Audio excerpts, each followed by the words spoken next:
Grant me the serenity to accept things I cannot change, the courage to change things I can, and the wisdom to... Sister Bertha that was doing this before, she didn't feel real well, and she felt kind of obligated to stay up here. And once we told her that, like somebody else would carry on, she was able to go and take care of herself, and I guess that's part of how it works. Anyway, it's been one serious weekend. You know what I'm saying, for this addict. This has been fantastic. Capital Area's first convention came off like that. You know what I'm saying? And yeah.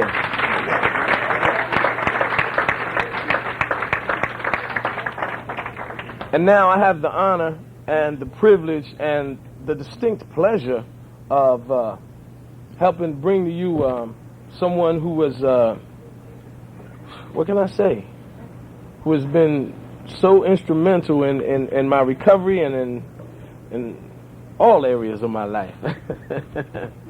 And without further ado, please help me welcome Ousmane.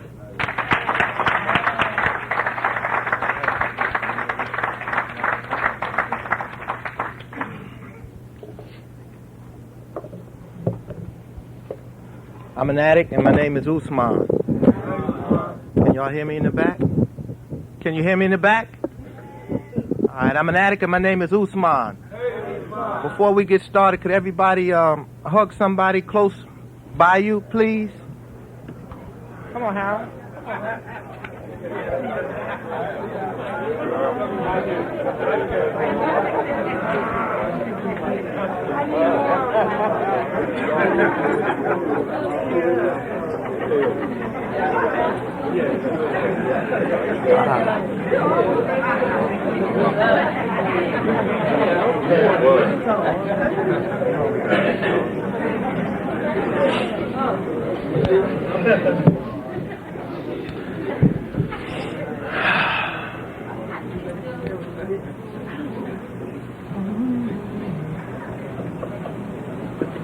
I'm an addict, and my name is Ousmane. And to begin with, I want to thank God much for getting me here. And I'll say this, I mean God as we understood him, first person, past tense, plural.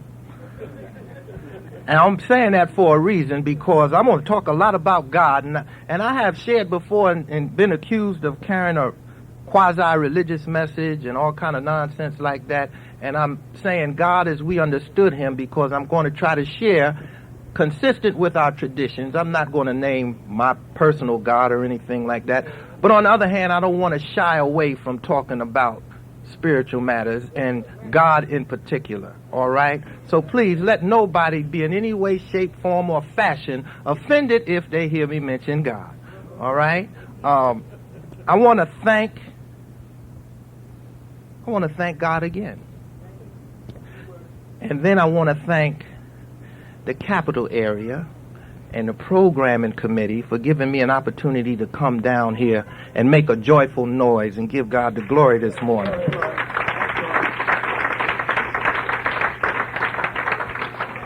At first, when I first got the call to come down here, and I was asked to come and speak this morning, the committee was a little concerned, because they said, this is our first. We can't afford to give you a room, but we really would like you to come. And I really wanted them to know, I don't need a room. I didn't need a room to come down here. I've gone farther for much less. Trust me when I tell you. So I'm just really blessed and fortunate and honored to have been asked to come and speak at all. I really truly am. And I love the Capital Area. I've been down here many times, tried to do what I could to support getting up to this point at the convention, and I'm real honored to be here now. I'm going to do this a little bit different today. I've been praying real hard because I think personally, this is my opinion, I believe that it's a true honor to be asked to be the spiritual breakfast speaker. For me, it really says something, because first of all, you give me the freedom to talk about spiritual matters, something real close to my heart, you know, and I'm free not to have to go back to the thrilling days of yesteryear, you know, how I first smoked a banana peel in the Cabbage Patch and all of that good jazz. You know, I can get into the real meat and potatoes of this whole thing, which in my opinion is the spiritual part of this journey. You know, I really like the name of this convention, The Road to Recovery, because I spent a long time trying to get on the right road, trying to get on the straight road, the straight path. You know, for a major part of my life in the beginning, if I tell you the truth, the fact is I was more concerned with going down other people's roads. There was the road that my parents said I should go down. And I struggled for many years trying to stay on that road because they pretty much had my road all mapped out. They said, this is the road, stay on the road, and you'll be all right. Don't worry about whether it feels good. Don't worry about the scenery. Don't worry about whether you think you're on the right road. Just stay on this road. And I tried for a long time, but it wasn't right for me. You know. Then I can recall being on the road that other people said I should be on. Or being on the road of people that I was in love with. The road that they said I should be on. And being on the road of my little hangout buddies. I spent oh man, those were some torturous, terrible roads. Bumpy, rough roads, man, you know, because a lot of times I found myself doing things, saying things, and being a person that I wasn't comfortable being. But growing up in Newark, New Jersey required me to stay on that road at all costs, no matter what I felt, because I grew up in Newark, New Jersey, and as such,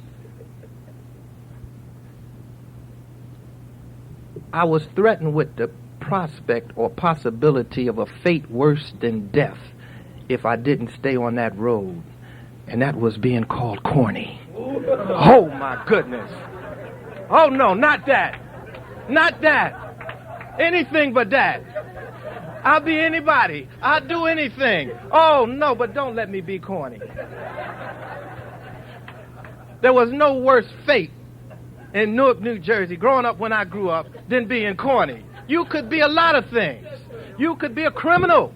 Just be a cool criminal. You could rob banks. You could do anything. You could lie, cheat, and steal. As long as you were cool and never let them see you sweat and did it with style and pizzazz, you were all right. But don't be corny. Don't have on the wrong gear.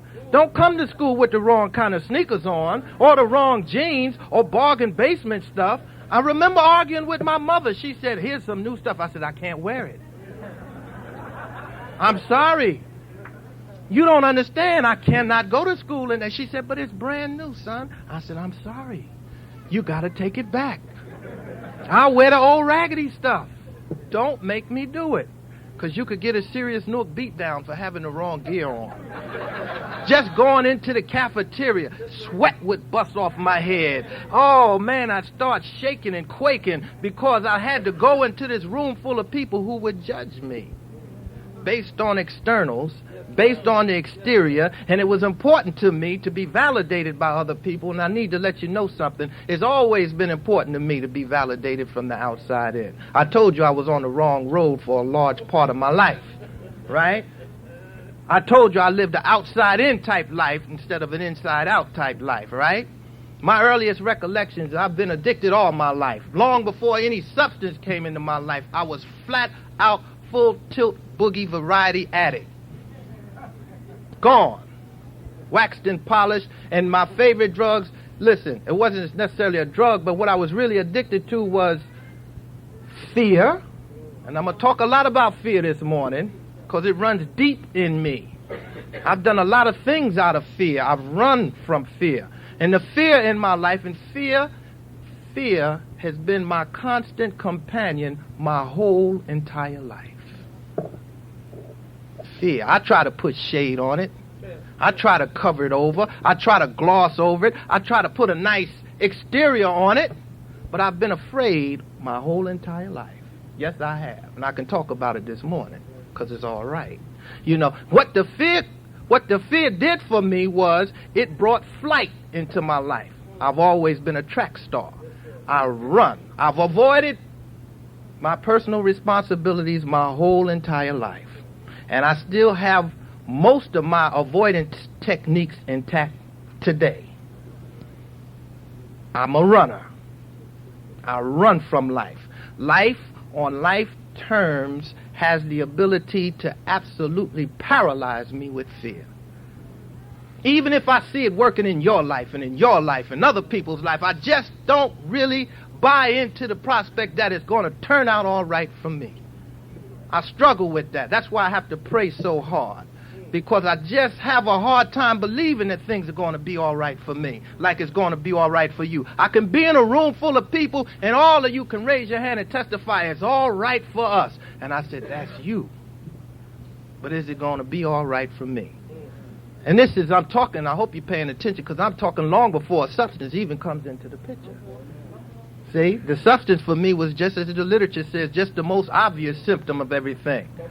You know, I was running long before the substance came into the picture.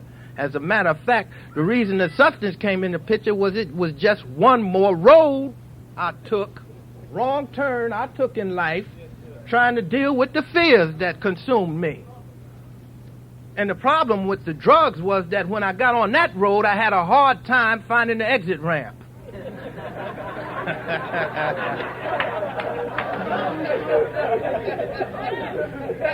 I couldn't get off. I kept missing the signals. And I was just riding, and the road got real bumpy. And cars started breaking down. And I was hitchhiking, and the whole nine. But I couldn't get off that journey. I'm trying to tell you now. And one of the reasons I had such a hard time getting off that particular road was because by that time, the fear was such a constant companion of mine that I had developed a terrible habit, and habits are deep. Because early in life, man makes habits, and later in life, the habits make the man. So by this time, y'all, I had developed a terrible habit, and it was the terrible habit of being addicted to certainty. I was addicted to certainty because I was so scared. I was so afraid that I did not know how to deal with the uncertainty in my life and how I was going to handle it. Because by this point in time, once I got a feeling, I was gone. It didn't matter whether I was at work. I could be at work, get a feeling, and I was gone. The whole family is going to the wedding. I'd be on my way. And then I'd get that feeling, and I'd be gone. So-and-so died. The wake is at 7. Will you be there? And you know that. But I get that feeling, and I'd be gone. You understand what I'm saying? Or if it wasn't a feeling, I'd get a thought. Oh my goodness. Time won't even permit me to let you know all the nonsensical cockamamie stuff I've done over my thinking. I'm the type of person who thinks that control is possible if I suggest it to myself.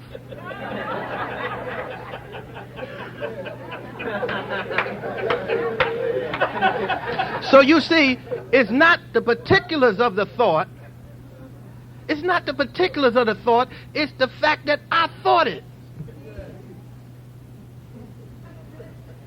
Any fool could see if you've got a half-hour break, you can't make it from Newark to Manhattan, cop, get high,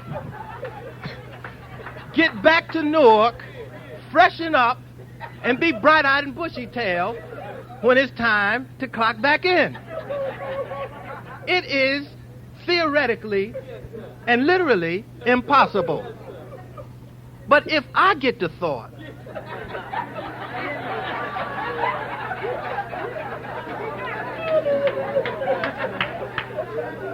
If I get the thought, it's trouble. It's trouble because I can buy my own commercials. I have that unique ability. I don't know about you, but I have the unique ability to make nonsense into sense and convince myself I'm dead right when I'm dead wrong. Usually, all I needed was to get paid.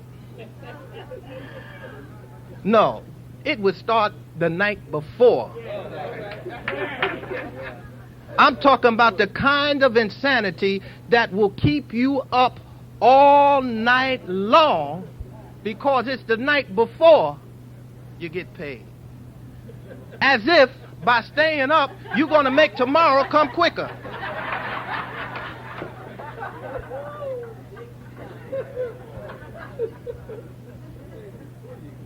This ain't all substance-oriented stuff. If you're paying strict attention, you can get a lot of meaning out of what I'm trying to... You could apply this to affairs of the heart. You can apply it to money, property, prestige. You could apply it to anything that you can get a rush from. Coming to share the convention, that's true. You know, I was addicted to certainty, is what I'm trying to tell you, and I had to feel it, touch it, smell it, shoot it, smoke it, wear it, sex it, drive it, live in it, see it, experience it, in order for me to buy into it. And what I'm trying to tell you is I'm trying to give you a good graphic feel of just how long I was on the wrong road. Most of my life, and let me just say this too, as you sit here, if I say things in the past tense, throw up the equal sign and understand that it's just as true for me today as it was when I'm describing a particular thing, because my recovery and my disease are fluid concepts, and I'm in touch with that. Sanity is a fluid concept. I learned that from my sponsors. Sponsorship is a fluid concept, for that matter. You know, there's something real wrong with me saying I couldn't find my sponsor, so I used. There's something wrong with that picture. My sponsor helps me with the steps and traditions. If I need major brain surgery, I'll find them. But anybody can put a Band-Aid on a cut. Any one of you can keep me from using if I get honest with you and tell you what's going on with me. But just like sponsorship is a fluid concept, you know, in other words, I've got to put the same energy into my recovery as I did when I was using, or else something's wrong. I'm coming out that not really bag. You know what I'm saying? And when I was using, look, if I couldn't get with Flacco, I got with Paco. Quick. If I knocked on the door and Mrs. Flacco said, "You know Flacco no here. You want to know something? Flacco no here." I said, "Thank you very much. I'm going to find Paco. But Flacco be right back." "No, I'm sorry. I have to get my needs met right now." So if I was that way then, you know, in recovery, I can understand that sponsorship is a fluid concept, but sanity, too, is a fluid concept. In other words, I can wake up sane, lose my mind by 10 o'clock, go to a meeting, get restored, leave the meeting, lose my mind again. You know, all within the same day, depending upon what I am or am not applying in my life. Right? So, suffice it to say that I'm very in touch today that when I talk about my life and my journey, it's not just something that is peculiar to the past tense. I'm not simply talking about the thrilling days of yesteryear. I'm talking about any day in my life that I don't apply these principles that I've come to know and love, right? So anyway, for the majority of my life, I was a man caught in what our literature calls a hopeless dilemma. I was in a hopeless dilemma. The reason why I was hopeless is because I had the same dilemma with or without the drugs. It was hopeless. What made it hopeless? What made it hopeless was I was a man living his life according to material principles. I was a spiritual being going through a human experience and didn't know it. And as long as I thought that life was about playing with these little material pieces to the puzzle, I was in a hopeless dilemma. So now I would think that what I needed to do was rearrange the pieces on the puzzle board, and everything could be all right. I'm not lying. I've spent a lot of time playing this game, the material principle game. Do you understand me?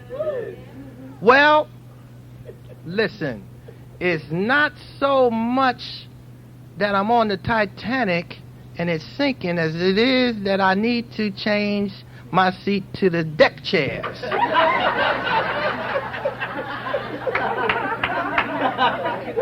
You know what I'm saying? That way, when the water comes, I'll see it.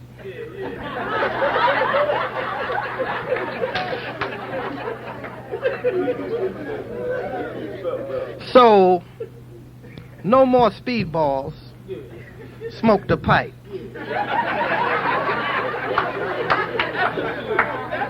That's the ticket. That's it. I'll be all right. Or maybe I'll just sniff. Right? That's the problem. I'm with the wrong woman. Man, I'm glad I'm in touch.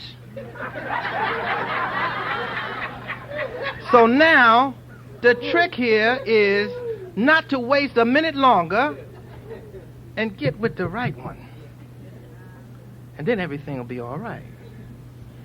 And I read in some meditation literature, it said this: the minute I begin to think that the problem is out there, stop right then, because that thought is the problem.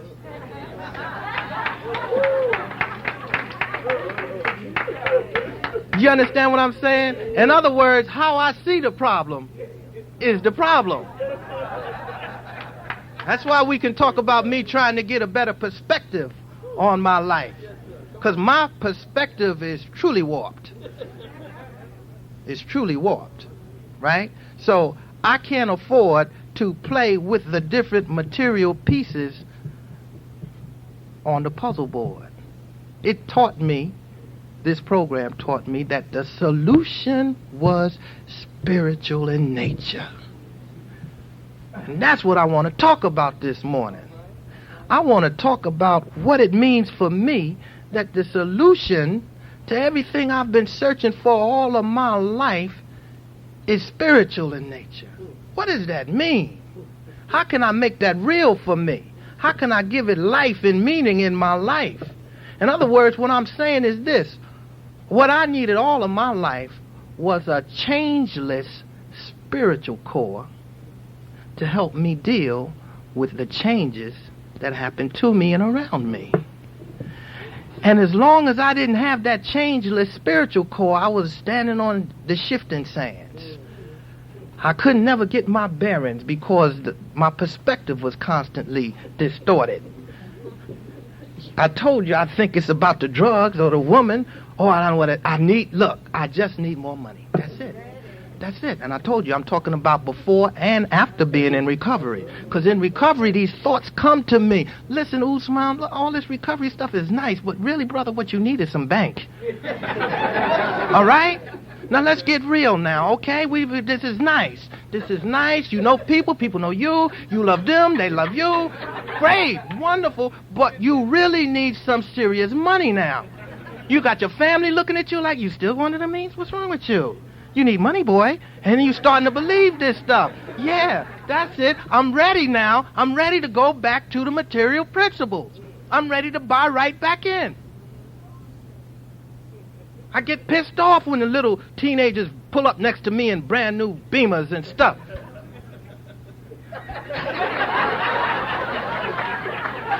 You know what I'm saying?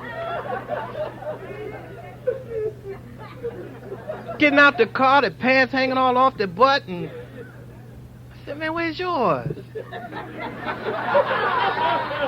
Where's yours?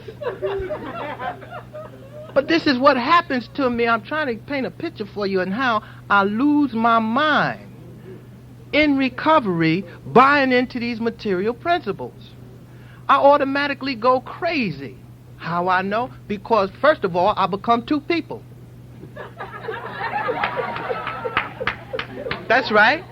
I'm going to talk about these two people. I become two people. There is me, this spiritual being, trying to work out this human experience, trying to practice these principles, right? Doing the best I can from where I'm at, right? And being all right with it. I mean, being all right. And a lot of days I have big chunks of time when I'm all right. I'm serene like that. I feel good. And no, I'm serious. I'm all right. Okay? I could be broke. Doesn't matter. Here are all these bills. Okay, good. Because I'm in touch. I'm spiritually fit. I've been doing my knee work. I'm working out. Me and God talking, flowing. Everything is fine. And I'm all right. I'm all right. And I can believe that everything's a blessing. Everything's a blessing. I don't have to be in charge of nothing. I'm in the care of God and everything's cool. Just like it should be. And then I lose my mind.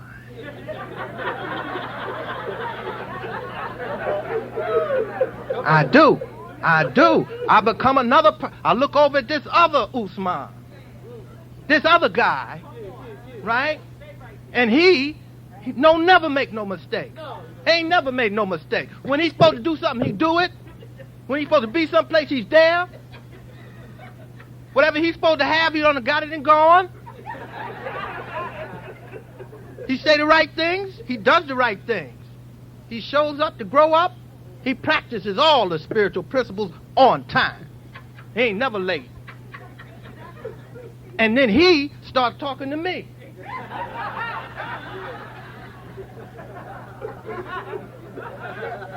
And he starts talking to me and all of this coulda, shoulda, woulda language. Look at that. You could have had that. Look at that. You should have been there. And if you wasn't messing up, you would have had that. Coulda, shoulda, woulda.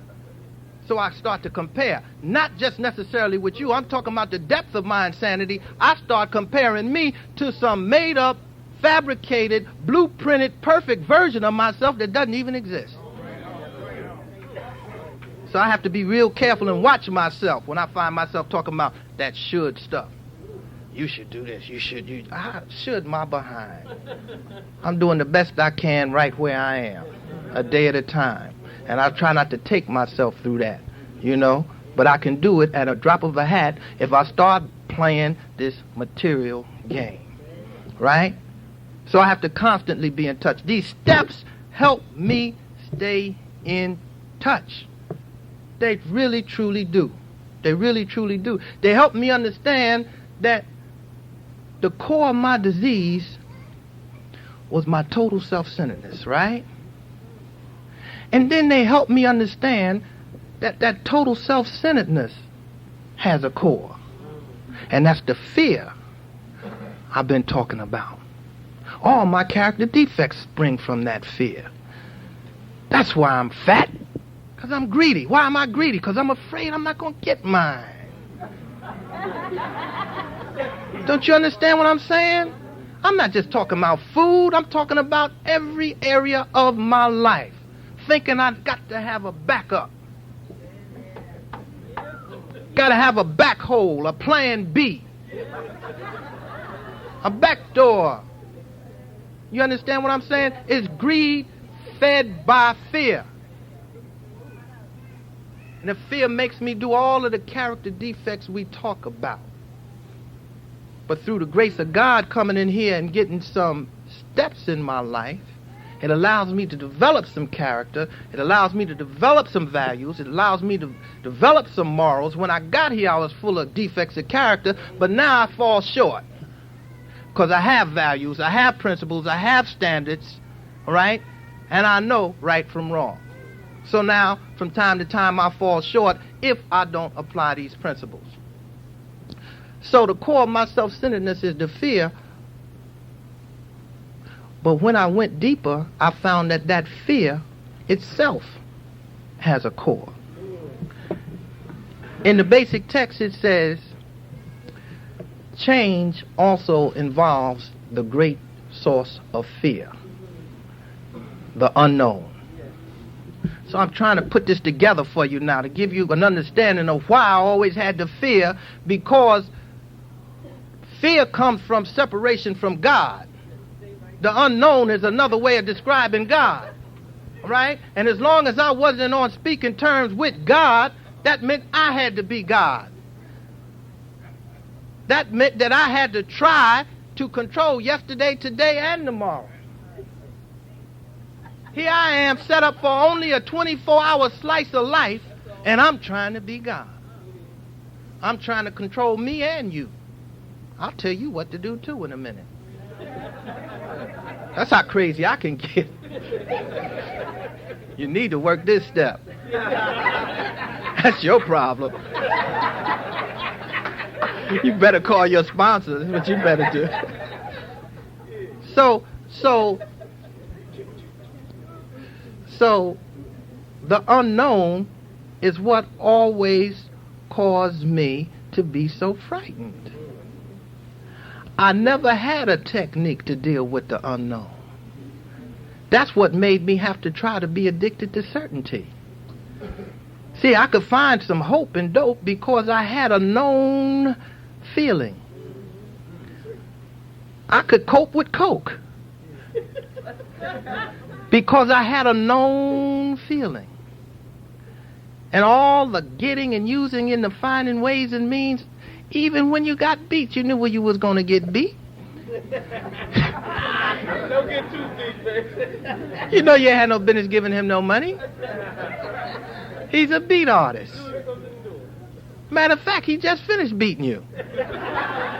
And here you are going back to him, hoping against hope that this time it'll be different.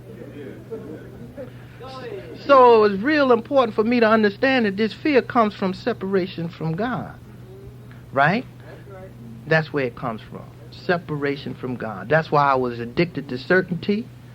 That's why I was always scared to death of the unknown, because I wasn't on speaking terms with God. And if I wasn't on speaking terms with God, then I was naked in the Garden of Eden. Butt naked.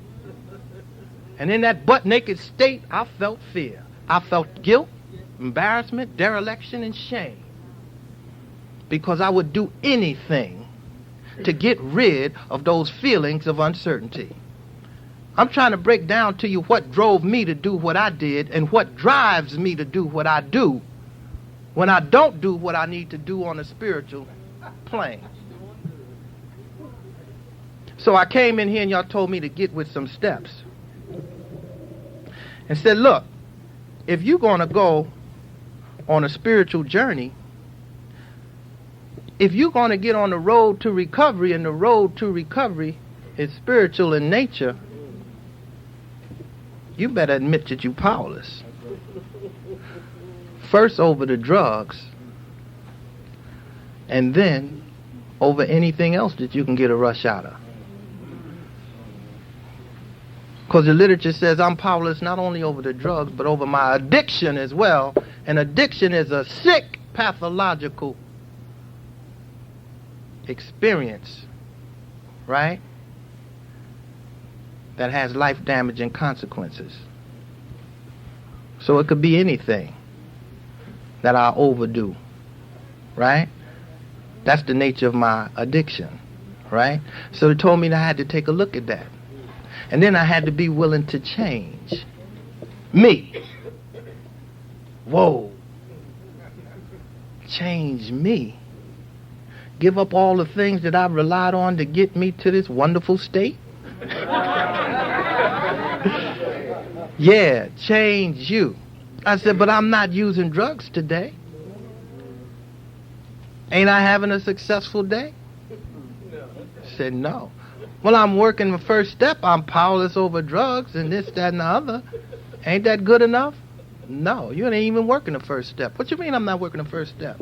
I said, listen, when you are willing to change your whole ways from that point forward, you can lay claim to having a successful day. But if nothing changes, and the same joker will use again. You know what I mean? You just holding your breath. Talk about you working the first step and you holding your breath. When we could see you turning all kind of colors, you're getting ugly. You better work a first step. So the first step allowed me to see that what I needed to do was change a lot of my old ways so that I could put myself in position to surrender. To surrender. Not just to the drugs, because the first step says I surrender to the principles of NA. The spiritual principles of NA. If I want to get on this straight road here, I got to surrender to the principles of NA. That means when stuff happens, I have to trot out the appropriate spiritual principle and use it. Now, because God's time is now. Oh, I know I should do this. I know I should forgive him, but I ain't there. You know, it's a process. It's a pace, not a race. I'm just not there. If you spot it, you got it. If you spot it, you got it. I need to apply these spiritual principles on the spot. Don't be taking these reservation-prone issues from yesterday into tomorrow. All this excess baggage, that's not what it's about. Reservations means speculation and doubt. Anytime I begin to speculate or doubt whether or not I need to apply a particular spiritual principle, I have a reservation and I'm about to rob myself. I don't want to get honest. It's not in my best interest. I didn't come in recovery to be a fool. I'm robbing myself, you know, and I'm shrinking God. That's the worst part. You ever try to hold on to some money talking about this is my last? Well, what kind of God you got? A little broke-ass God?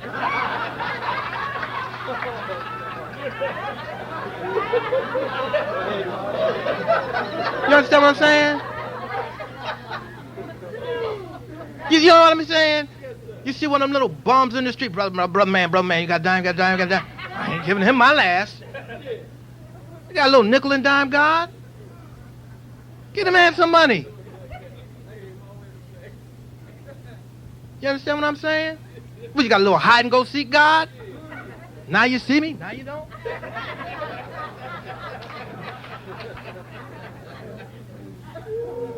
Told me I better bring a second step into my life. And the second step is a beautiful step. And I'm not going to break it all the way down, but I want to say something about it. And what I want to say about it is I want to talk about the spiritual gift I get out of it. I get something out of the second step I never had my whole life. I never had it. I could never tell the difference between right and wrong. Now that's sad, but it's good at the same time, once I get in touch with it. The sad part was when I wasn't in touch with it. When I thought I was dead right, when I was dead wrong. When I thought I could spend all my money and yours too and it was going to be all right. When I thought I didn't have to show up for me or my loved ones and it was all right.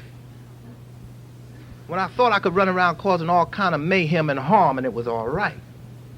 See, that's when it was bad. But today it's not that bad because the second step tells me exactly how I can remedy that. It says it's the process of coming to believe that restores me. In other words, if I keep coming back because I can find in you the therapeutic value I need of one addict helping another, because you are my eyes and ears, you can help me just for the day get a better perspective on my life. And in that process, I get the gift of discrimination. That's what I always lacked. I never could discriminate. What is discriminate? That means to tell the difference. I couldn't tell the difference between right and wrong. If I saw a buddy of mine come up to me and I was on my way someplace and he said, "Hey man, I got it crazy. Let's go." I said, "Yeah, let's go." Because I thought that was the right thing to do. I really did. I couldn't see anything wrong in that. You understand? I mean, I'm the type of person, I used to, if it was my birthday, I thought we should really have it crazy. What? You know, Friday's my birthday. You better find me. Yes, sir. We're going to have a ball Friday. Because it's the right thing for me to do, to try to kill myself all day. Because I love me. You understand? So I'm going to get it extra large and extra good in the name of my birthday and in the name of loving me. So the second step helped clear up that confusion and help me to see and help me to discriminate between right and wrong. He said, "You look, better avoid people, places, and things." That's not a person. That's my brother. That's my tight man. You don't. That's my relative. You should say, "I can't go around my family, man." That's right. Avoid them like the plague if they're using. So the second step gives me that. And most importantly, I want to say, in addition to the discrimination that the second step gives me, it helps to restore my faith, not just my sanity. As a matter of fact, without the restoration of faith, there is no sanity. Because I told you in the beginning, the solution was spiritual in nature. So that's why it says at the end, when your belief has grown, then at that point you're ready to move on. In other words, when you have through this process developed a God that you can understand, then you're ready to do some monumental stuff. You're ready to make a tremendous, giant, revolutionary decision to turn your will and your life over to the care of God as we understood him. Now that's some deep stuff. That's really some deep stuff. And I want to talk a minute about spiritually why that's so deep for me. It's so deep for me because, like the literature says, this is something I'm doing for the first time. For the first time in my life, I'm giving myself the permission to be reasonably happy. Not because the probation officer said it, not because the therapist said it, not because the judge said it, the doctor, the lawyer, the Indian chief, the wife, the mother, the father. I'm talking about me giving myself permission to be all right with me regardless of what's going on around me and happening to me. That's some deep stuff. It is. It said for the first time I'm making this decision because for a long time the drugs made the decision. And I couldn't see happiness or serenity outside of whether or not I was going to get and use. And even when the drugs left, I still had to keep coming in terms of learning how to give myself permission to be all right with me. And when I went to the fourth step, it said, look, by the time you get here, you should be able to surrender quietly. You should no longer be fighting fear, anger, self-pity, depression, fear, anxiety, guilt, shame, remorse. You should have a grip on all of that because you know now where your greatest source of strength and courage is. You're no longer running around now giving yourself spiritual water shots. Said the purpose of the fourth step is to help me sort through the contradiction and confusion in my life. What is the contradiction and confusion? The contradiction and confusion is I need a spiritual solution, and I've always been using material ones. And you taught me in the fourth step, look, the longer you're on this journey, on this road, the more God's going to put you in positions where issues are going to surface. And then you got to make the same decisions again. You're going to pick up the material principles or the spiritual ones. And you need to sort through that. What are your patterns going to be? What are your drives going to be? What are your instincts going to be? Are you going to get some new ones? Are you going to reach for the same old tried, kitchen-tested, true material principles that always wound you up in the jackpot? This spiritual journey through the fifth step allows me to get the gifts of trust, intimacy, vulnerability, by finding somebody in addition to God that I could share the exact nature of what's going on with me, I was given the ability to trust somebody. By listening to them tell me about them, and then me in turn tell them about me, I developed trust. I could get intimate. I could become vulnerable because I'm standing on a rock by now. And it really doesn't matter what you think. I'm just informing you of what is. Because I'm all right with me. I'm not going through that back and forth comparison thing. You understand? And I'm not lost in the focus shuffle. You know the focus shuffle? My focus is on her. You see, if my wife would just, my wife, I got a good wife, but I'm just saying hypothetically. Clean it up. Hypothetically speaking, if my wife would just be this way, do this, that, and the other, it could be all right. Oh, I know what I need to do. I need to take the focus off of her and put it on me. Now, why would I want to do that when I'm the same person who got me here in the first place? I need to keep the focus on a power greater than myself. And then everything will be all right. You know what I'm saying? Then I can get humble and ask God to remove my shortcomings, my defects of character, the things that always cause me pain and misery in my life, you know? Rob me of my ability to think logically, my time and my energy. I'm willing to do that because I have a greater trust today, right? And when I work the 8th and 9th step, what happens is this. The spirituality is, by staying on this journey, I can want for my brother, I can want for my sister what I want for myself. I don't have a them and me orientation.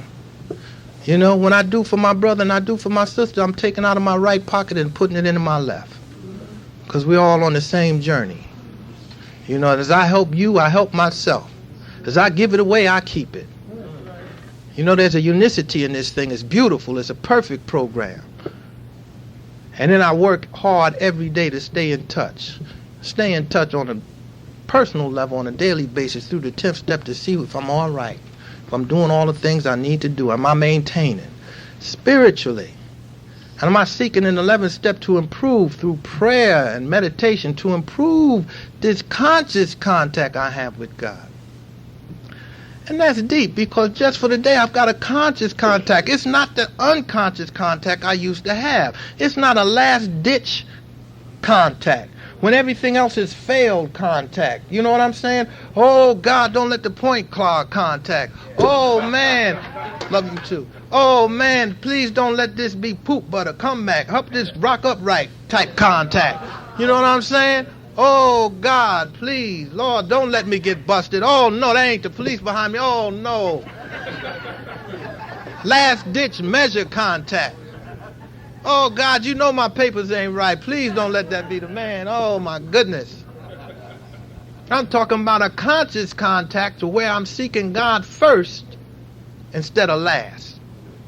That's the beauty of this thing. And when I can do this, then I can take this show on the road. Right? Because the 12th step promises me my second promise. Before I got to the 12th step, they promised me freedom from active addiction. But in the 12th step, there's a second promise. And it is that the 12th step says, having had a spiritual awakening as a result of these steps. In other words, if I work these steps, I will have a spiritual awakening. That's a promise. This fellowship has promised me that if I work these 12 steps and traditions, I will have an awakening of the spirit. And what that means is unique to each of us. What it means for me is found in our literature. It talks about it and it works how and why at the end of, I think it's step 11. It talks about what it is to be in the mix and be doing God's will. It says God's will for us is to live with dignity. To live with dignity. To be able to walk down the street with your head held high. Not ducking and dodging. Even if you got to make amends to somebody, it's all right. You don't have to duck and dodge today. To live with dignity. Little kids call you mister. Man, what a blessing. People, you owe people money, you can call them up and make arrangements. You don't have to lie anymore. You can just say, I don't have it. Do what you have to do, but I'm trying to work this out. You can live with dignity. Right? It says we can love. God's will for us is to love ourselves on a deep level. The longer I stay in recovery, the more I'm learning what to love myself means. And it's always a lot different from what I thought it was at first. Love is time, attention, and discipline. You know, it's not just a feeling. You know, I'm not a slave to feelings anymore. You know, I can be calm and patient, which is working while waiting without worrying, and put in the time, attention, and discipline in the areas that are important to me. I can love others. It's not a me against the world approach anymore. It says God's will for me is to learn to laugh. They say that the smart man learns to laugh at life and the truly wise man learns to laugh at himself for thinking he was God in the first place. It says to find great joy and beauty in our surroundings. In our surroundings. In other words, getting to a point where I can appreciate that whatever I'm confronted with in life is tailor-made, precisely designed to fit me and my unfoldment. Seeing the things and the situations in my life as little growth opportunities from God. Little character building situations that I can negotiate through if I apply the proper spiritual principle. And that's not too hard to figure out because I understand that the test is this. The spiritual principle that I need to apply is always the one I least want to apply. And it says to have peace of mind. To have peace of mind. And that's the serenity that I've always looked for. Right? And when I have all of that, and when I'm in touch with God's will for me, then I can carry this particular message. Not a diluted message. I can give what people before me, Jim P. and others, and Rita, and the addicts who were here before me gave me, I can give it to other people. This particular message, not a diluted, watered down version of this message.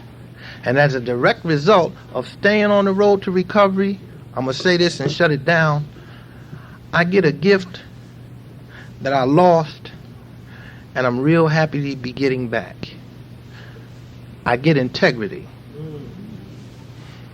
And it works how and why. It says integrity is the consistent application of spiritual principles regardless of the circumstances. To be able to say what you mean and mean what you say without saying it mean. You know what I mean? Yeah, because, see, back in the day, I lost my integrity. If I asked you for something and I said I'd repay it, there was a time when it was true. And then there came another time when it was not true, and you were ill-advised to loan me a dime. Because I lost my integrity. Word is bond. Abusing that. Abusing it. My word wasn't my bond. Because I had no integrity. You know what I'm saying? I had no integrity. I couldn't consistently apply spiritual principles regardless of the circumstances because I would always get thrown off by the circumstances. So can you apply honesty? Can you be open-minded? Can you be willing? Just to name a few, it depends on the circumstances. And the circumstances were always how my doing that would impact upon my own little self-centered butt. But just for today, I can rise above myself through these principles, through having a God understanding in my life and staying on the road to recovery. I'm an addict. My name is Ousmane. Thanks for listening.